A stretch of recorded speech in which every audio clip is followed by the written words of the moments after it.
Afternoon, we have reserved for a sexy topic of public goods externalities. So I hope you'll be satisfied with my performance here. I'll do my best to entertain you a little bit.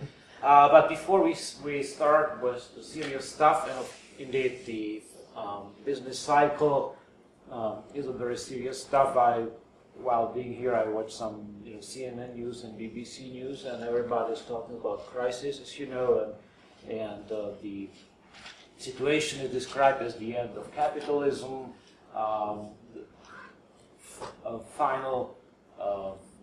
Just today, French Prime Minister, I believe, was saying that we need to stop praying to the liberal God and do something about real world for real people.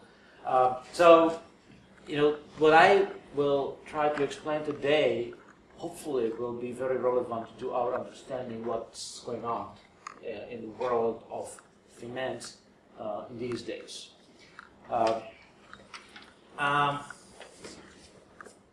Before that, I want to say a few words about my activities in Prague.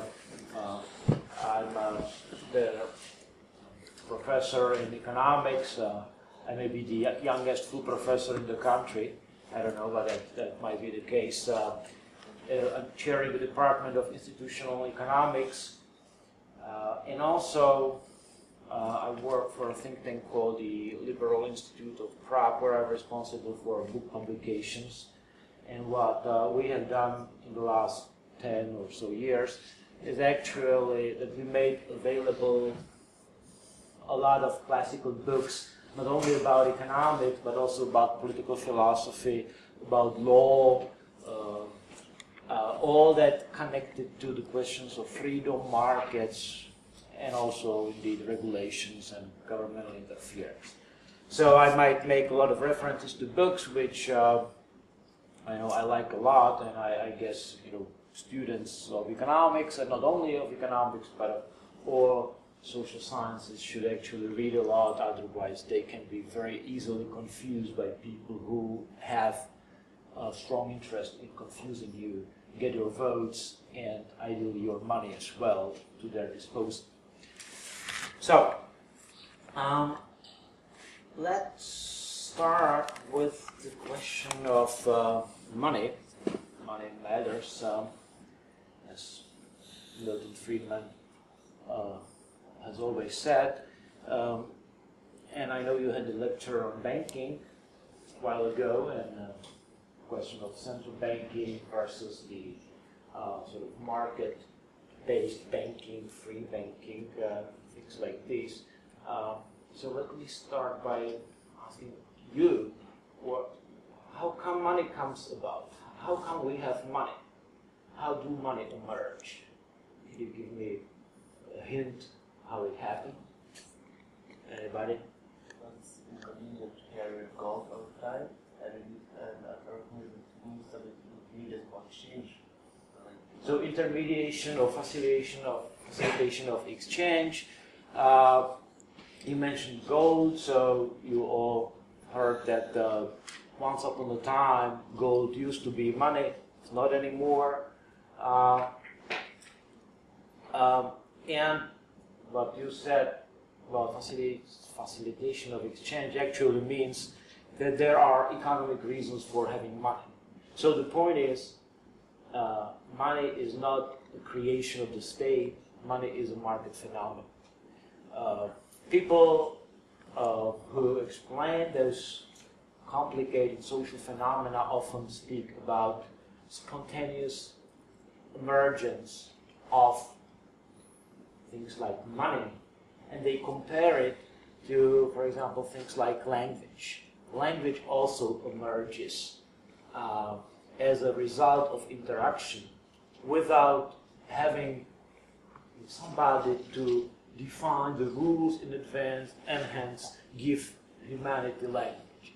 So we have here something to do with spontaneous processes which bring about something which people do not design. It's just a result of what people do in their daily activities. And by the way, law is another example of spontaneous creation of a social institution. And you can see here that perhaps with the exception of France, we understand that language is a phenomenon which is not given to us by government. But when it comes to law and when it comes to money, people believe, government is here to give us these things, otherwise we will not have it. And I'll try to argue that that's not the case. I don't have time to talk about law here, but yesterday Professor Hoppe, in his Law and Economics lecture, brought some ideas that actually can lead you to the ultimate answer to that question. We will talk about money. Now, when we talk about money and relation to the state, what comes first to our mind is that today we have these systems strictly and strongly monopolized. That's what you've, I'm sure, heard a while ago. Now, the question, which I'm not sure whether you covered, is why is it? So tell me, why is it that states around the globe actually took control over money and money production? What's that? Very good source of income. Income in what sense? Inflation. Inflation. So, I like to always use one graph when talking about inflation.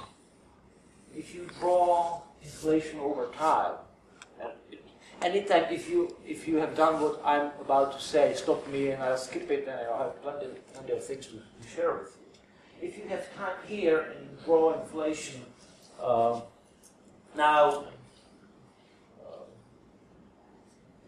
I'll explain it in a while what the problems are there. But if we have time here and price level here, and we have 100 as a reference point, and this is American data. You like American data because they have nice data. For all periods, they didn't have communism, at least not yet. So you have nice time series. And 1913 is interesting for what reason? 1913, here, Federal Reserve System, central bank got established, right? So we have pre-central bank period and central bank period. Now, if we see what happened to prices between, let's say, 1750, which is as back as we have arrived data, till today, 2008, you see that there are some ups and downs, but typically it looks like this.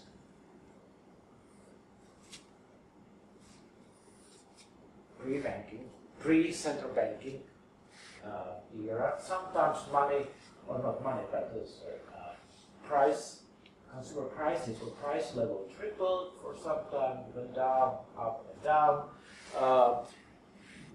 The discussions here were about how horrible these fluctuations are, because you cannot really predict what's going to happen, so on and so forth. So you need to establish the central bank to stabilize the price level. And if you draw what happened then, it actually, the war then came, so within a few years you were where the highest peak before could be found. Then there is the Great Depression, we'll talk about it, so some flat area, 1920, 1930, there might be some little things here. But then, after the Second World War, so stable, democratic country, having normal, not horrible, a la Zimbabwe today, monetary policy, what happened was this. I can't go as far up as I would need. The point is that today the price level is something like 20 times higher than it was when the central bank got established. So if you then have this, the central bank here, you see that if there was one visible consequence of the existence of the central bank, and you would have the same graph for whichever country you pick, it'll be that, yes, something got stabilized, but what got stabilized was not really the price level, it was the sort of direction in which price level moves. We have experienced a century of inflation which has never been witnessed before. You know, when you see the news, they typically show you inflation figures like this. This is like plus and minus, and they show you year-to-year changes. So it goes like this. And it seems like, all right, nothing is happening. This might be 4%, 5%, 3%, depending on the country. And it looks like fine. And here, minus, we don't like minuses, so, perhaps if this was not here, the situation would be better. I'll explain that that's not really the case. However, we don't have the feeling that something wrong is happening. Whereas if you see historical changes in price level, you see that there was a problem once the banking system was formed in a new, modern fashion. Now, we said here that inflation is very socially destructive phenomena. The reason is, or there are many reasons, some are very often mentioned in text, such as you have redistribution between creditors and debtors when you have contracts that are fixed, not expecting the inflation. Yes, that's true. If that happens and you have a sort of privilege to repay your debt in cheaper money, well, then you got lucky. But actually, people are not that stupid, so you might be surprised once or twice, but then finally you learn your lesson and you build the inflation expectation into contracts. So you can protect yourself against this sort of problem. Then, economists always very much emphasize the role of prices in the economy, that you actually, as Ludwig von Mises always said, you see the world through prices. That means that prices are your eyes and your ears. You do not understand the reality in detail. You do not have direct knowledge about available resources and about people's preferences. However, through prices, you get what you need. You get an information that this job is better paid and hence socially more useful than another job. Living here is more or less expensive than living there. So you have prices of everything as a result of supply and demand, and hence you can allocate resources, including yourself, into more useful uses. Right? So, if then somebody spoils the prices, if somebody produces inflation, then your eyes do not see as clearly as before, and you produce more mistakes than before. Right? So, economists will argue that problems of inflation not understood often by non-economists have something to do with discoordination, or, in other words, production of waste. Simply, economically stupid behavior follows because we are confused by the monetary inflationary mess which is produced. You can't easily protect yourself against that. And hence, that's why economists say inflation is disaster. And the bigger, the worse it gets, because the less you see through prices economic reality around you. The third phenomena is the business cycle. I'll get back to it in a while. And the fourth, which has been mentioned, is that inflation has something to do with redistribution, which you cannot easily protect yourself against. Because sometimes, to some extent, you can, but often you cannot. And that is not redistribution between creditors and debtors, but redistribution from those who are the sort of target of inflation, that means general population, toward those who produce inflation. And that is the reason why the state got control over monetary systems everywhere, because then they are in a position of somebody who can produce inflation and get benefit out of it. Now, often in economics, when you simplify a little bit, give an analogy, it helps to explain. How to explain this phenomena of redistribution is to use a sort of private example of inflation production. And the classical private or example of private inflation producer is a problem of counterfeiting. Simply, the criminal produces fake money in order to be able to buy things and pay nothing for it because he was the one who produced. So counterfeiting, in the old days, you used coins which were not pure gold, but you diluted the content, gold content, so that out of one golden coin you could produce 5 coins that looked like gold, but was not gold in it, and you could buy, five times more stuff for it. And many people did it. Why? Because that's what the inflation, the possibility of inflation induces you to do. You can enrich yourself at the expense of other people, right? You, out of nothing, which today you can do, you take a banknote, you copy it nicely on a printing or copy machine, cost you, few whatever currency you use, and if you have a lot of zeros on it, 1,000, 3,000 or whatever, then you may get real good thing for it. And today, this activity is one of the most strictly punished crime. Right? If you try to do that, produce some data yourself, you'll get to jail for many, many years. That tells you something about how destructive it is. If everybody did that, we will all die, we will starve to death, because people would not need to, or people would not work. They would just print up some money, go bought stuff, paid with the newly printed money, that'll be it. If everybody could do it, there'll be nobody producing.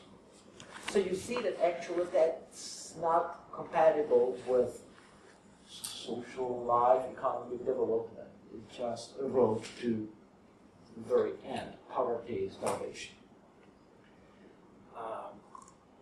The situation is different when you are a monopolist in this economically perverse activity. If you are the only one who can do that, and the other people have to work to earn money, you are the only one who can print it for you. Then there's a lot of stuff produced. And you, by printing up new money, dilute the purchasing power of what people have in their pockets, of their money. So, in principle, what you do is that you get access to resources, products, goods produced by other people. And everybody would like to be in that position. All other people need to work in order to buy stuff. You are the only exception. And that's an explanation of why we see the process of governmental monopolization of money issue, and then unprecedented increases of prices. And the destructiveness of it can be seen from the example of the counterfeiter, the guy who privately printed new money. you understand the message, and then multiply it by 1 million, and you get what the reality of today is, when this is not done as a little sort of semi-secret, private, small-scale activity, but a national policy which is called expansionary monetary policy. Now, at this point, we should perhaps now explain what inflation actually means. We use that now in vague sense, so I assume that everybody knows what that means, but now let me go back to it to explain what exactly inflation means. Where is the problem? The thing is that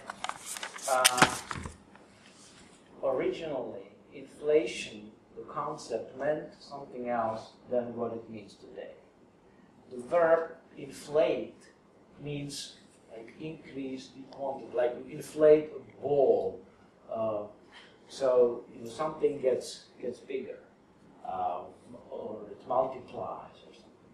Right. So the original meaning of inflation was that there was an increase in money.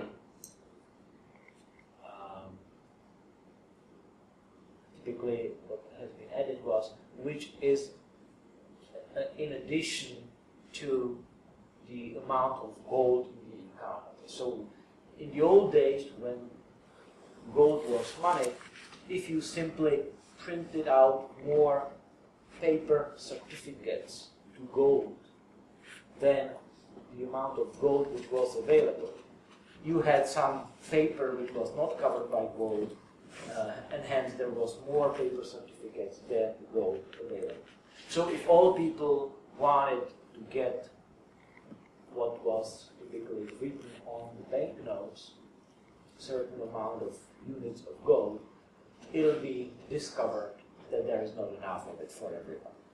So the point is that inflation originally meant increase of the quantity of money, or increase of the supply of money. And that had a consequence. Consequence was higher prices of goods. So inflation is one thing. The consequence of it is increase of prices. So for example, if we go back to the example of the counterfeiter, if somebody, or if you now would print out some banknotes using your copy machine, you start using them for purchases, you start buying stuff. The consequence of it is that there is less, if you buy something which other people produce, there is less of it, less of the product available for the rest of the population, and hence it's becoming scarcer, there's higher scarcity of the thing, and hence the price slowly but surely goes up. Right? So, and this is the problem. The increasing amount of money buys now smaller amount of goods, and hence price of goods expressed in money goes up. Hence inflation is, or higher prices are on the way. So inflation, more money in circulation, causes higher prices. Right? And that is true for whoever does the inflation. If you do it privately, it'll have the consequence. Less goods for other people. If it's done as a national policy, it has the same consequence. It doesn't matter what is legal, what is illegal. What we are interested in is what are the consequences. If more money is buying less goods, consequence of it, irrespective of legality of it, is higher prices.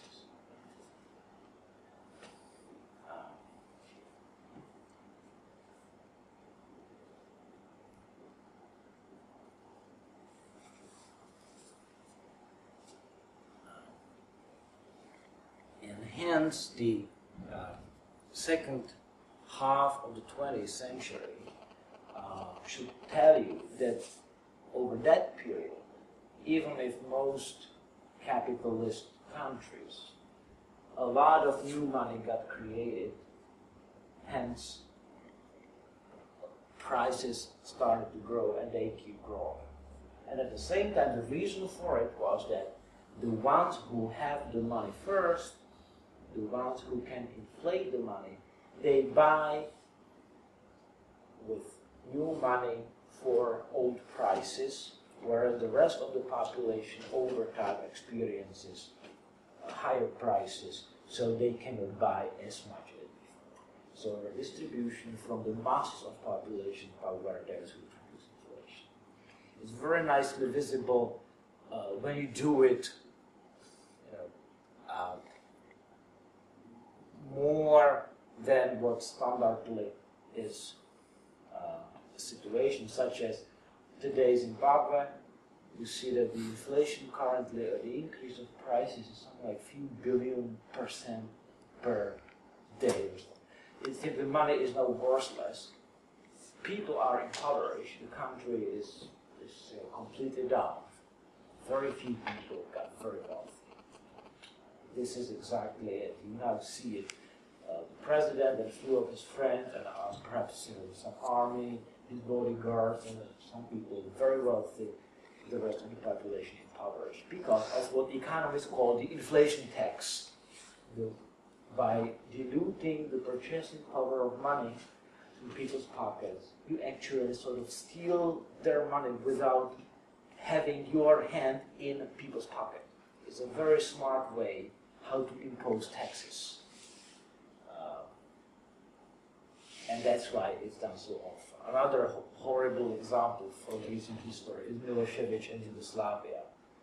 Between 1992 and 94, the second highest and second longest hyperinflation in the history of mankind, impoverished population, some people got very rich. And you can then blame higher prices on whoever you pick, Albanians, United States, expensive oil, market system. People who typically do not understand how it works. They never studied monetary economics. They never thought about how money came about. They believe money somehow was designed by the state and controlled by the state. They believe you. And hence it is so important to understand how inflation comes about, who are the ones who benefit and who loses.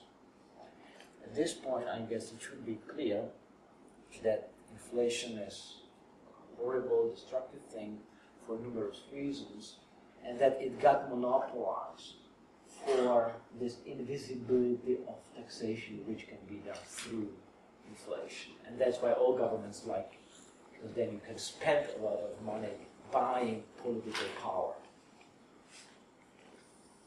Now, this was what we needed to know before going to the analysis of the business cycle, which is one consequence which we have not mentioned yet.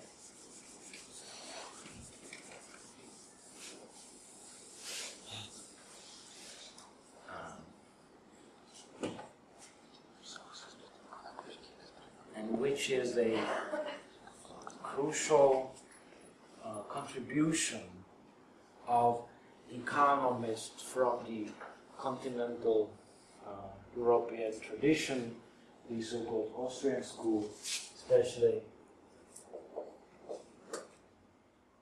there's economists, Mises and Hayek, who both contributed pieces to that theory of the business cycle. And Hayek in 1974 got his Nobel Prize for it. By the way, yesterday Professor Hoppe shared the dates of birth and death of Keynes and Mises. And you might remember that Mises died in 1973, right? And Mises died in 1973, and Hayek got the Nobel Prize for Mises-Hayek theory of the business cycle in 1974. And hence there is the rumor that the Swedish central bank, who awards the Nobel Prize in economics, that, as you know, is not the original Nobel Prize, it's sponsored by the central bank. Mises, who was very critical during his whole life about central banking, and explained in his books the consequences of central banking, was somebody who could never ever receive the Nobel Prize. And so they waited till he dies, and the next year awarded it for what he did together with Hayek, to Hayek only. I don't know whether that is true, but I am happy to share it with you because a lot of conspiracy always makes you more interested in what's going to happen next. So Mises in 1912 wrote a book called The Theory of Money and Credit, and in that book he explained a mechanism which can cause the economy to fluctuate. And later on added more analysis to it. He employed Hayek in this Institute of Business Cycle Research in Vienna, and Hayek wrote books on it. One of the most important ones is called Prices and Production, and Hayek's pre-war research interest was mostly on money and monetary theory and the cycle. We today mention in economics his name often, but typically for what he has written later on, after the war, like the problem of knowledge, decentralized knowledge, and these things, but we forget about his monetary theory, which is very important for explaining what's happening. Now, one clarification at this point. People like Mises and Hayek were the ones who actually advocated, in principle, a view that capitalist economy is not prone to cyclical fluctuations, meaning that if you do not do stupid things, you do not have a crisis, you do not have unemployment, mass unemployment that lasts for very long. So they would argue capitalist economy is in principle stable. You can destabilize it if you try hard. But if not, it keeps going nicely. Whereas Marx would claim that capitalist economy is unstable. You have these unemployment waves as a result of the internal instability of the system, exploitation of labor that got connected to his labor theory. Or Keynes, who was covered by Hoppe yesterday, who believed that because of the animal spirit of entrepreneurs who do not spend enough, do not invest enough, you have cycles. So we have these sort of anti-market theories, Marxism and Keynesianism, who would say capitalism is not stable unless something is done, whereas Mrs. Hayek would say, no, it works nicely. You have to, as I said, try hard to destabilize. Now, what is the essence of it? And let me use, especially for those who are economists here, a graphical exposition of that theory by a contemporary professor from the University of Auburn, Roger Garrison, who has a nice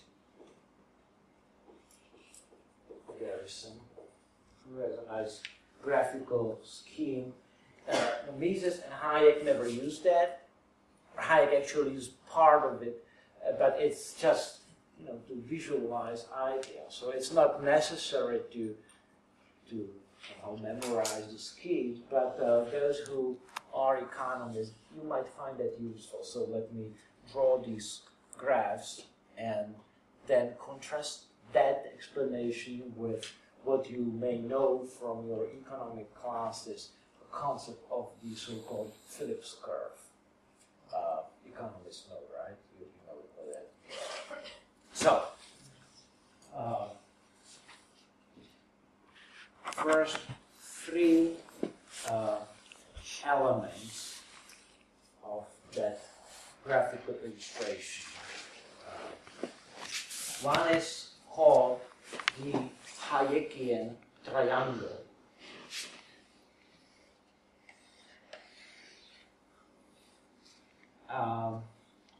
Which has two legs, horizontal and vertical. The horizontal leg depicts different stages of production, which tells you that this theory, unlike the mainstream macro theories, is based on the understanding the importance of the structure of production. That means different capital goods that must be in place in order to have final product produced. Those who studied macroeconomics, you know that you do not talk much about capital. If so, you have K, which stands for capital, and it's always said that the more of capital you have, the better for the economy, or something like that. Whereas the Austrians said, well, there is no aggregate notion of capital. What you have are different stages of production. So we can just have a scheme here which says, all right, this might be the first stage of production, can be something like mining. So you get something out of the ground, first stage. The other axis, so this is here are stages of production, and here is value, which is added with additional stages of production. So you get something out of the ground, and at the end of the process, you have something of a value, piece of aluminium ready to be put into production or something else. So it second stage uses the thing which got produced in the previous stage, such as refining. So you do something with the material. Then you might have manufacturing. Then like distribution and retail.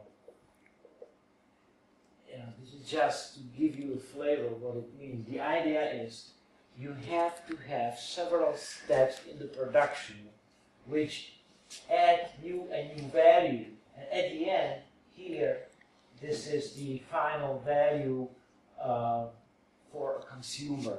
So you might call that consumption. And here it gets sold to a willing buyer. Now,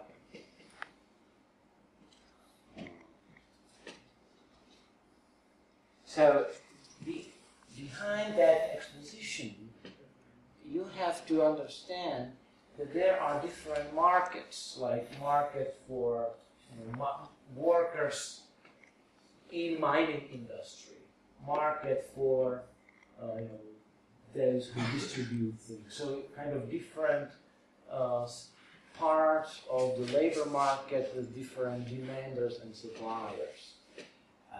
And the idea is, if you need or if you want to have a final product at the end of the day, there must be successful series of steps beforehand. If one would not be here, you never get to the end. So in this, there is a lot of coordination. Right? Something must be first dig out of the ground. Some people have to work with the material, sell it to somebody else. They have to sell it to somebody else. He adds little pieces and sells it to someone else. So there is a lot of capital goods, a lot of sort of sectors here that have to operate smoothly for a product to get from point zero, no product at all, no materials at all, to the ultimate point, which is consumption. So coordination of the production process is a crucial thing. Now, let me go now back to what economists always start with, the island with Robinson Crusoe there. If there is Robinson Crusoe on the island only and he catches fish, which is what is his consumption good, he has a very primitive economy. When depicted by the triangle, that would mean you have only one stage of production, and that is catching fish. And you get the fish at the end of the day. If Robinson gets a little bit more sophisticated, or if he wants to get a little bit more sophisticated, what he needs to do is to so-called lengthen the process of production, which means, for example, he has to spend some time producing a net and then using the net to catch more fish at the end of the day. So, economic progress would mean that from a primitive economy with catching fish by your bare hands, you need to get more stages of production, such as two in our case, and that will be producing a net, so first stage, so there's a net production, and then catching will be the second one. Alright, so it is what it means, an easy example. And now you understand that the more advanced society you have, the more stages you have. So, this will be kind of modern society with a lot of production before you get to final product. Now, how can Robinson get from here to here? So what are preconditions for economic progress, for lengthening the structure of production? Well, as you may very well understand by exercising your brain, is that, okay, if he wants to have a net produced, he has to save first, meaning if he catches that many fish, which he eats at the end of the day, he can't have any net at all, because the next morning he'll be hungry and he has to catch fish once again. So what he has to do is limit today's consumption. That means produce savings, have some fish aside, so that the next day he can spend his time working on the net while eating the fish which he has saved the day before. So accumulation of savings, that means limits to today's consumption, is the first step in order to have investment, right? Which that's what we understand. And Hoppe was explaining that as well. So for economic growth, savings is important, and savings means limits of investment. That means, well, what would that mean in this graph? It actually would mean, let me redraw this. If this is the primitive stage, one production only, you have to do, bigger.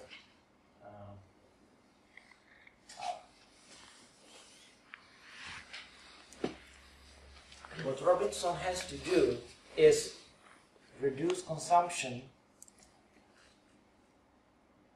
and kind of use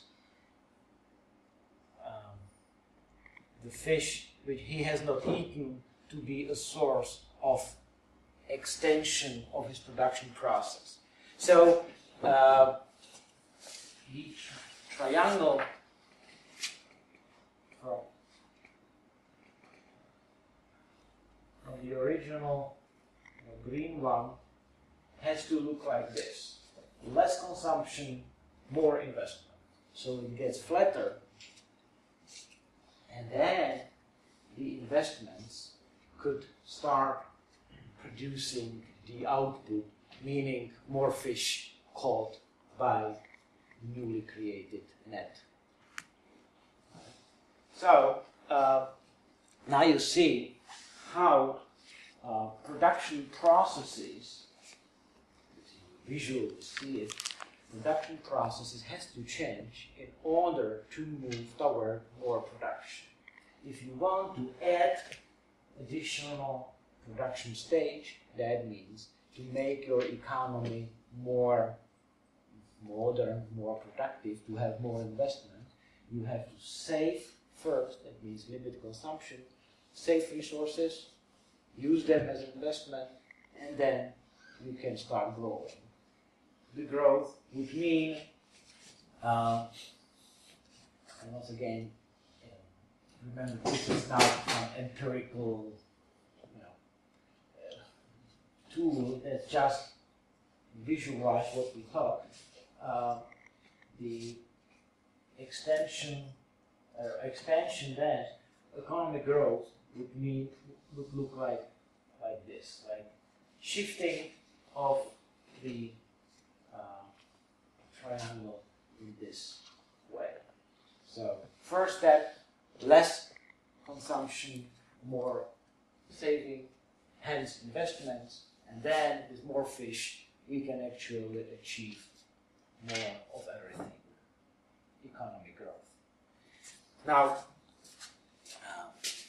we move on.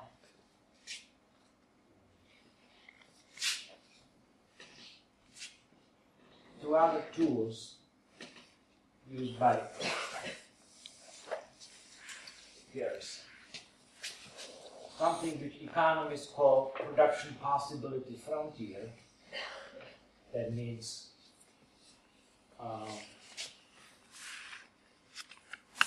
how much investment or consumption you can have at the same moment. You either devote all resources to consumption, and then you have zero investment, or devote all resources to investment and you have zero consumption, or you are somewhere in between. So there is a trade-off. More of one means less of the other. Once again, intuitively clear. More investment means, less consumption means more savings and more investment. And last thing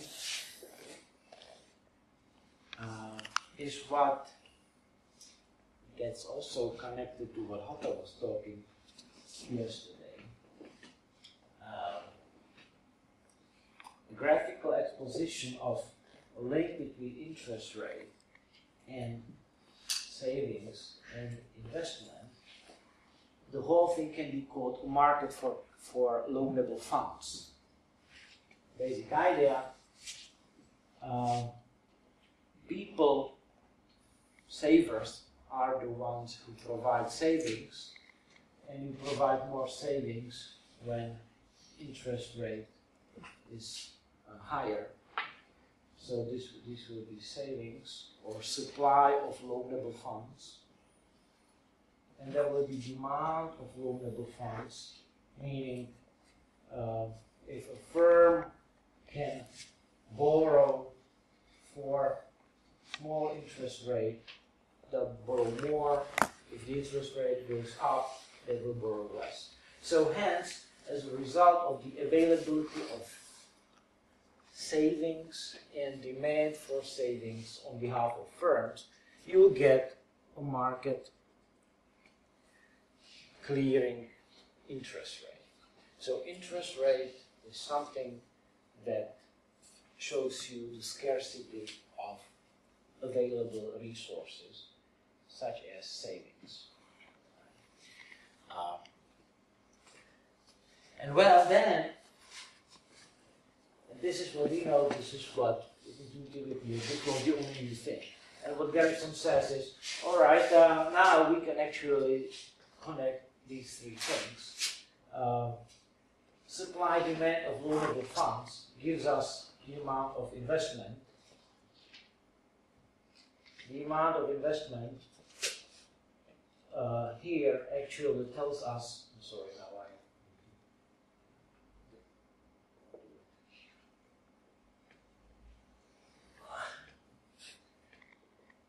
tells us how much consumption we have, and the amount of consumption actually tells us what is the corresponding structure of capital.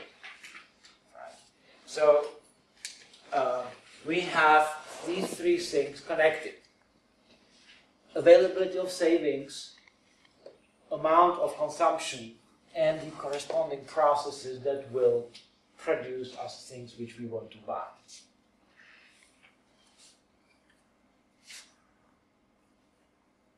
Now, things get more complicated.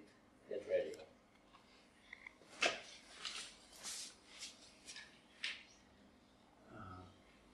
Imagine people save more. What does it mean? If people save more,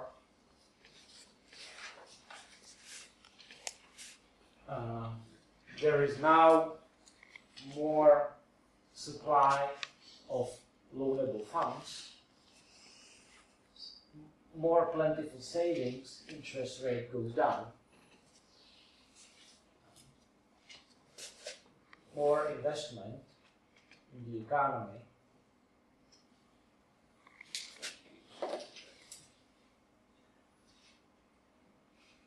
more investments must mean lower consumption. Lower consumption must mean the triangle gets changed. New investments can be used here to add a new production stage, and the triangle looks like this, which was what I had here before. Remember the Robinson, when he added the production stage, started to produce a net in order to catch more fish in the future. Things look like this, exactly. So the point which Garrison is making, building on Mises and Hayek, was when people save more, it's a wonderful thing because the interest rate gets down, more firms can afford to start new projects, there is more investment, people for some time have lower consumption, but that's just the first stage, first consequence. As a result of now lengthier production structure, more things can be produced in the future, and then the economy can start growing. The same as with Robinson Crusoe. Now,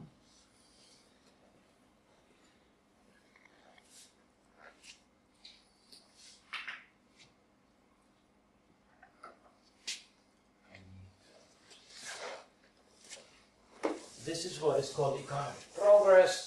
This is what means sustainable economic development, because the expansion of the economy, more productive economy, new jobs created here, was a result of more original savings, and hence it can go on. It's sustainable. Whereas now imagine the following situation. Same graphs. Supply, demand of loanable funds. Production possibility from here.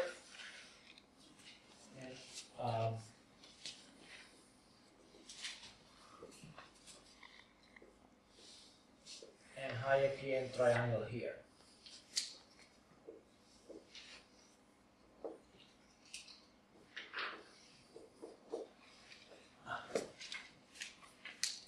And now imagine we have a central banker, and central banker says, "Oh, I don't like the interest rate, which is here. This market interest rate, because it's too high. Firms can't borrow. It has consequences. There might be less jobs that you, as a politician, would like to see. So why don't we do something about it? What can we do about it as politicians? Is that you can literally say, call up to the central bank and say, hey, friend of mine, remember I put you to this position to be the monopolist of money issue? Remember? Now you have to repay your debt. I got you the office, the job. Now you have to help me. Election is coming. I need more employment, more votes. And he says, all right, what can I do for you? And you say, well, don't worry, nothing you would not be able to do. Just print up a little bit more money. And hence, reduce the market interest rate. And he says, all right, no problem. I'm calling my printing presses operators. Tomorrow you'll have a few billion of newly printed litas available. What is the consequence? Well, it looks like this. This is the original savings plus newly created money, which as a result will push the interest rate down, which is exactly what you wanted. As a result, the amount of investment funds available is higher. You can now use the newly printed money and say, hey firms, don't you want some loans to build new factories, to employ more people? Wouldn't that be nice? Okay, they say, okay, why not? We see the world as first through prices. We see now the price of getting a loan lower. That means more resources available. We can expand. We can then easily repay our debts. Its cost of lending or borrowing is less. So what happens?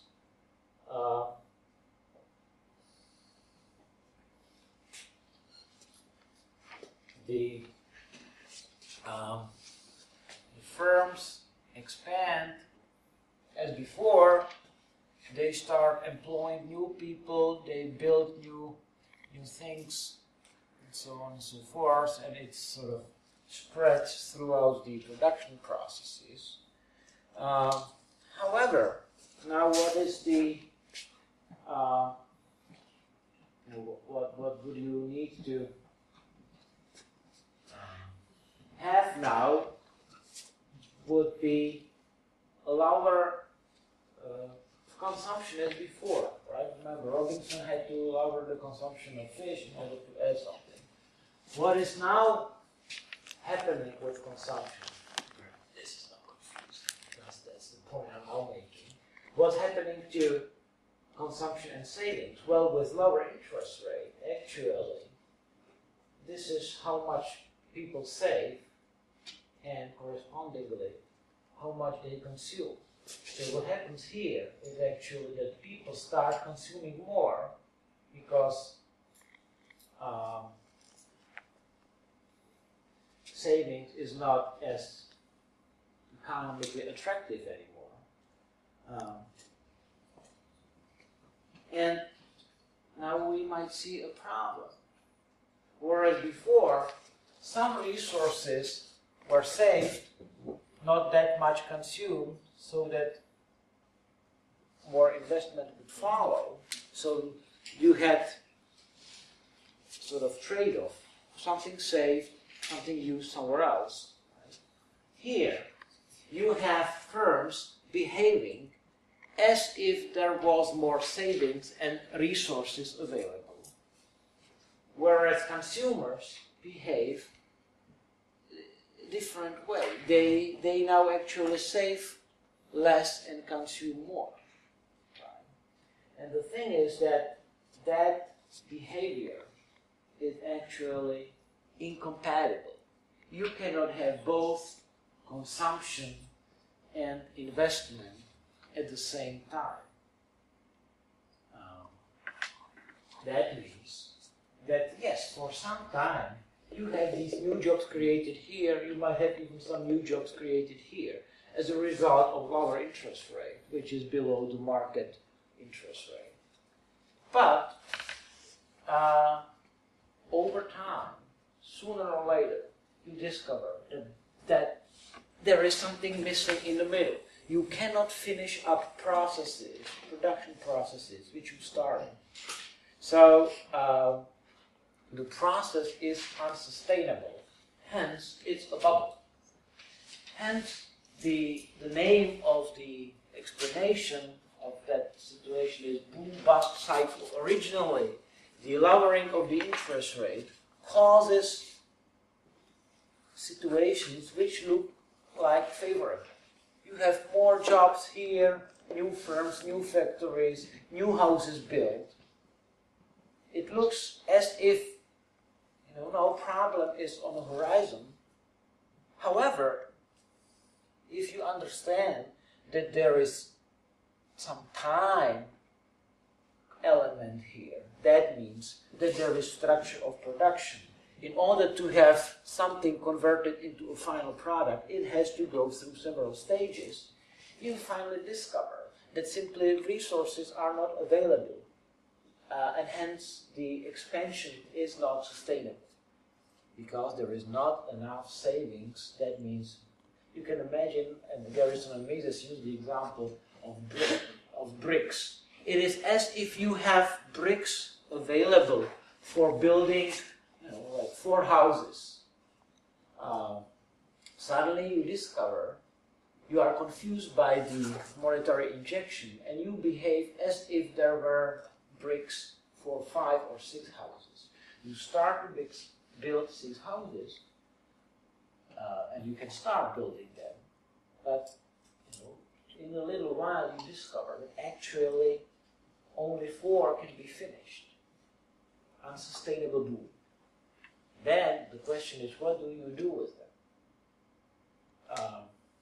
Mises, Hayek, Hoppe, these people would say, all right,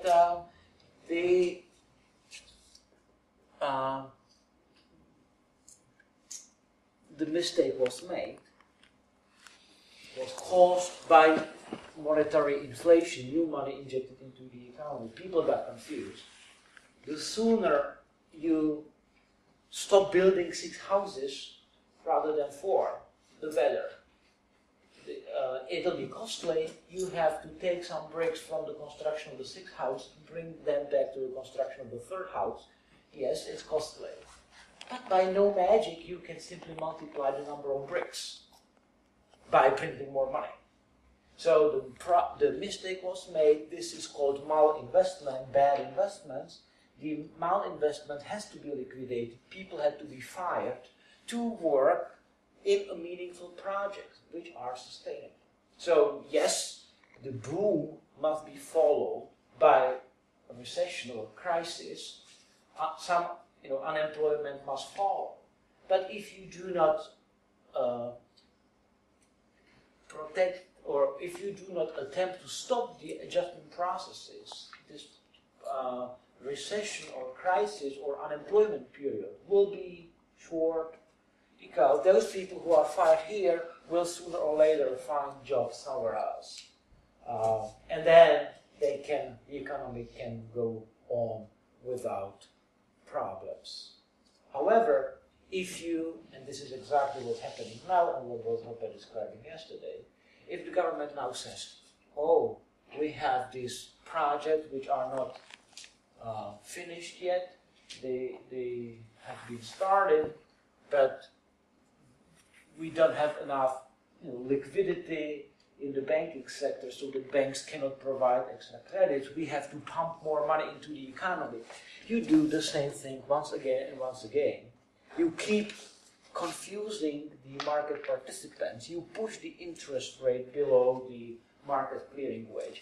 And hence more people start building more unsustainable projects. And sooner or later, they will have to stop building them and say, all right, we made a mistake. We have to go bankrupt, we have to fire people, because simply there is not enough real resources, bricks, in the economy to finish up what has been started. And the Misesian, Hayekian economists would argue that this is exactly what is today's crisis. That it started with the dot-com bubble, then the crisis at the beginning of this century, always solved by additional money injected into the economy. And today, you can't do it anymore. Finally, you see what has been happening. The Austrian business cycle theory, that's how it is called, is a very realistic one compared to the macroeconomic explanation, because it has these micro foundations. It connects the credit market or loanable fund market with the structure of the economy.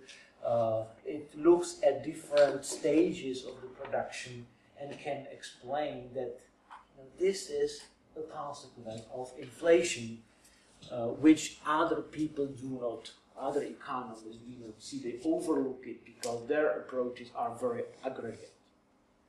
Now, last thing I want to do is to contrast this with what you know as the Phillips curve. The Phillips curve is a link between unemployment here, the percent of unemployment here, and let's say percent of inflation here. It goes back to this New Zealand economist Phillips,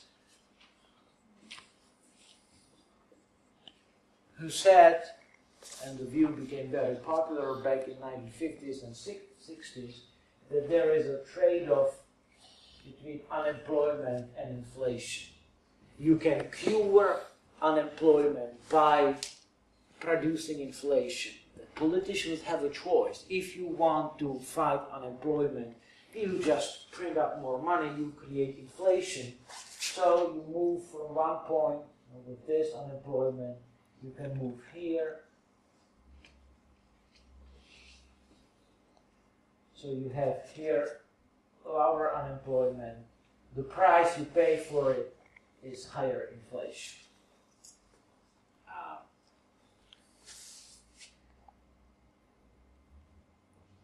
Milton Friedman got his Nobel Prize partly for explaining that this is not possible, that works as long as, and only as long as, people get confused, that they misperceive real and nominal increases of prices and wages.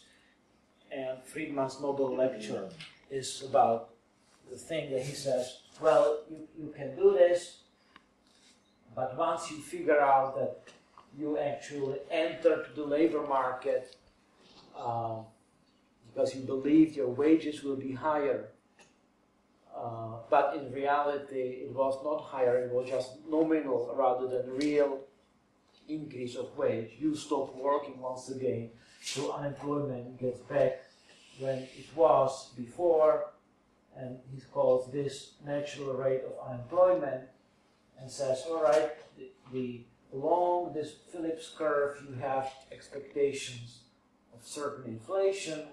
In this case it will be 0, we move from 0 to whatever, 3% here.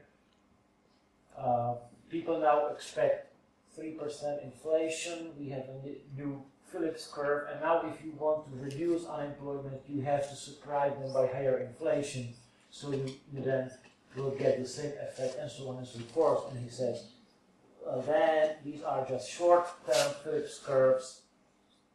We have long-term Phillips curve, which is cutting the horizontal axis at the natural rate of unemployment. Now, this is introduction to economics. What is the link between the Garrisonian Austrian explanation of the business cycle and unemployment and this? Because this is also an explanation of the business cycle. You can lower unemployment by monetary inflation. Now, both actually claim that you can confuse people for some time, but there is a self-correcting mechanism, right? So people would enter the labor market, but once they discover that that was a mistake, they return where they were before. Here, firms start building new factories, but after a while they discover there was a mistake, and these get liquidated. Right? So, here, this was the real growth. This is the malinvestment graph. So both say monetary policy can confuse you, inflation can confuse you. As a result, you work or invest more, but after a while it gets back. The thing is that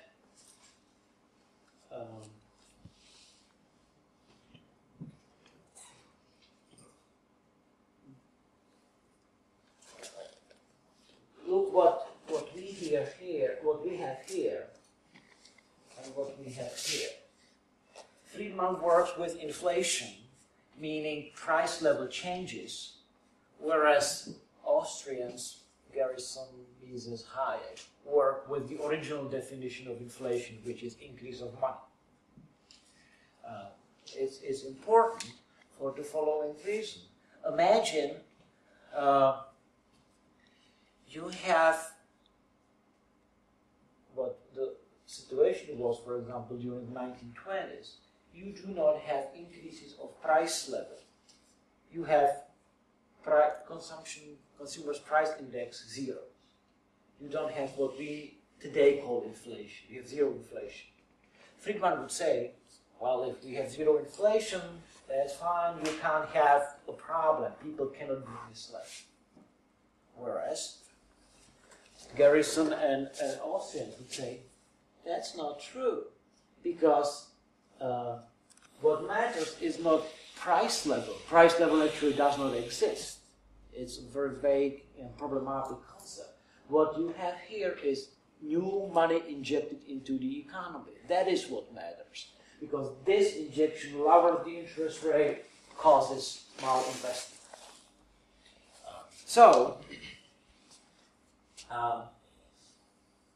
Friedman would claim that what he claims, that the 1920s, the period preceding the Great Depression in America, was a wonderful period because you didn't have inflation. Whereas Mises, Hayek, Garrison would claim you had inflation in the old sense.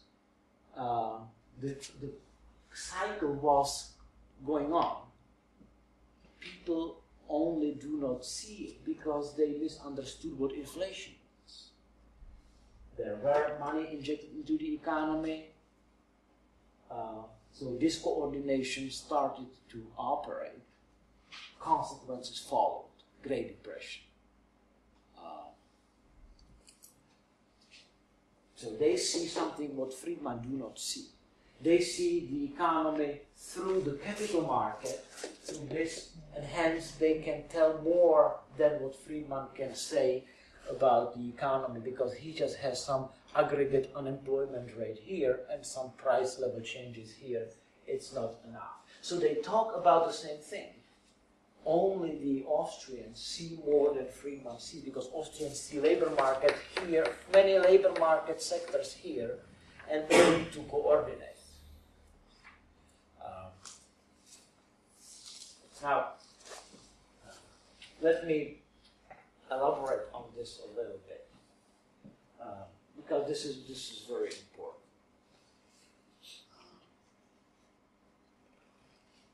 it should be clear that in every growing economy with high productivity increases, you have a downward pressure on prices.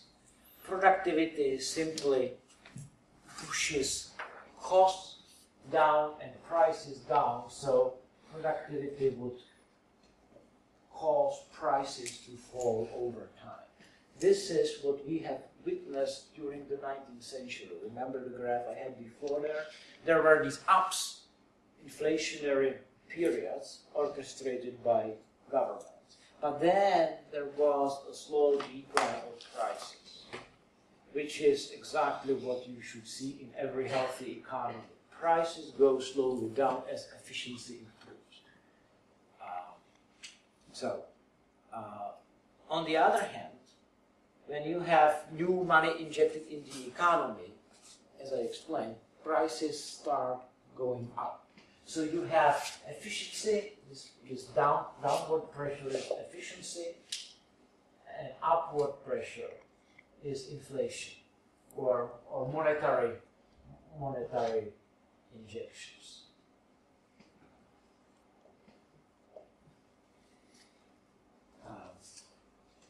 In the 19th century, the situation typically was that you had the downward pressure on prices, and because you didn't have central banks in the United States, you typically did not have the red arrow here, so prices could go easily down.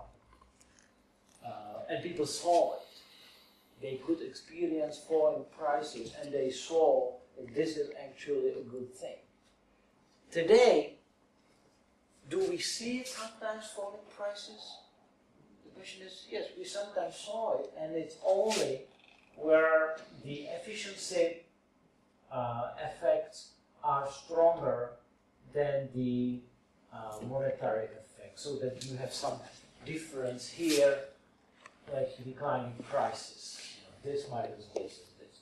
Such as prices of computers, cell phones, DVD players, all this high-tech stuff, which is so efficiently produced that the efficiency downward pressure on prices is stronger than the upward pressure created by central bank and the banking sector, that is inflation. So in some sectors we see that.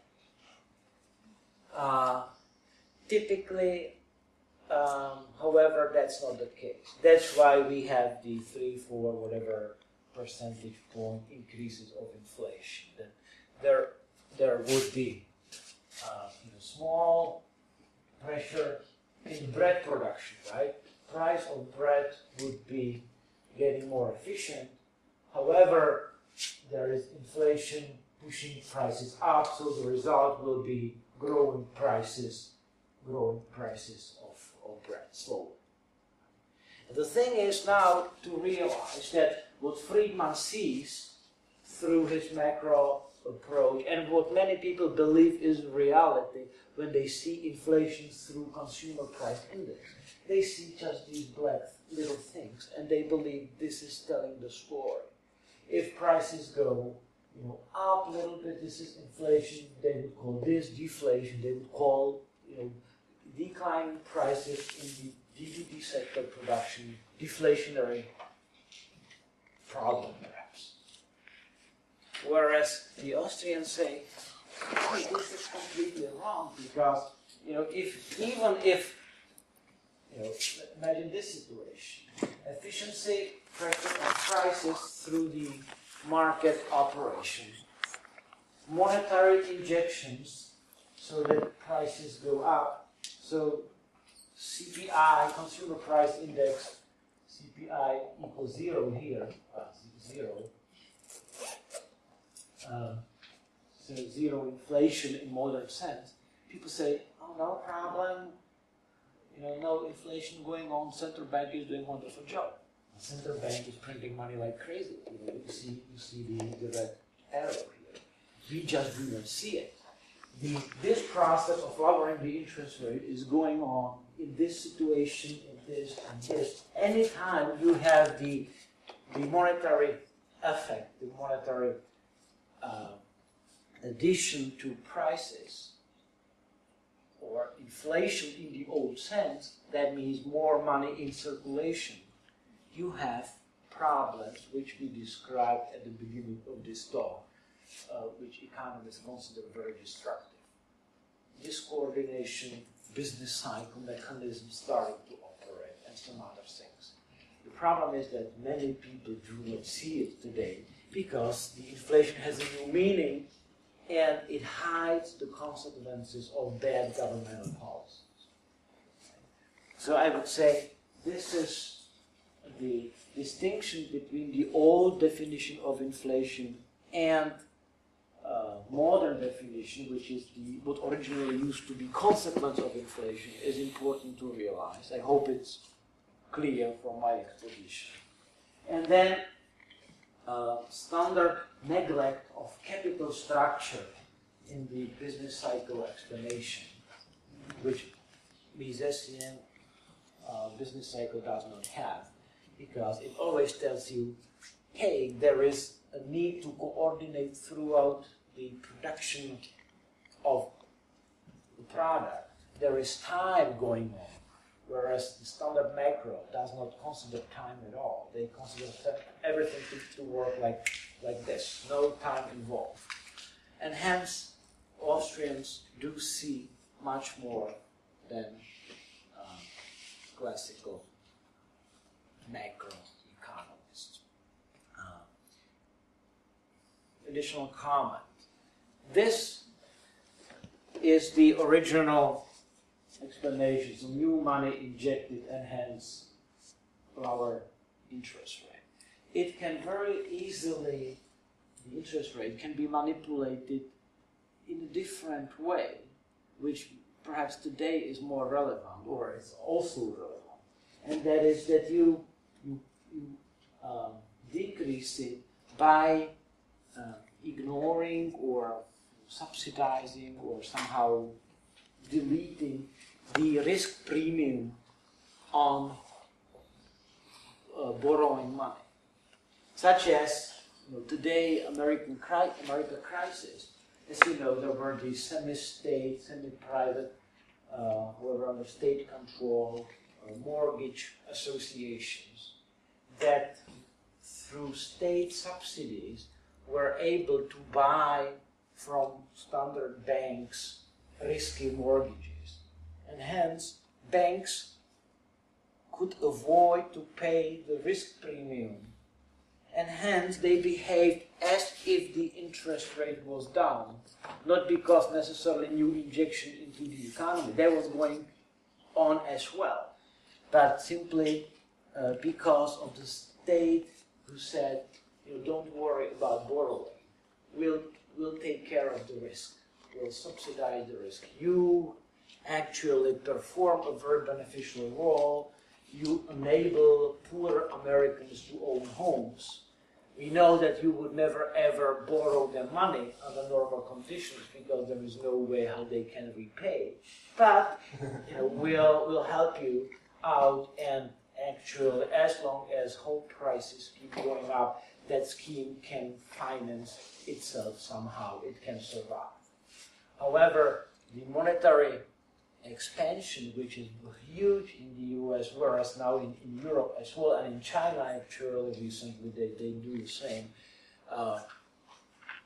So this effect combined to the risk mismanagement can nicely explain in the Austrian fashion how is it that many projects that seem to be sustainable at the beginning happen to be unsustainable at the end of the day, which is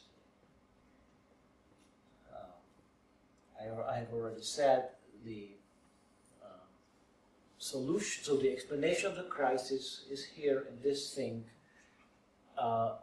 What can you do now is a sort of different question. However, as Hoppe said yesterday, you should not cure the crisis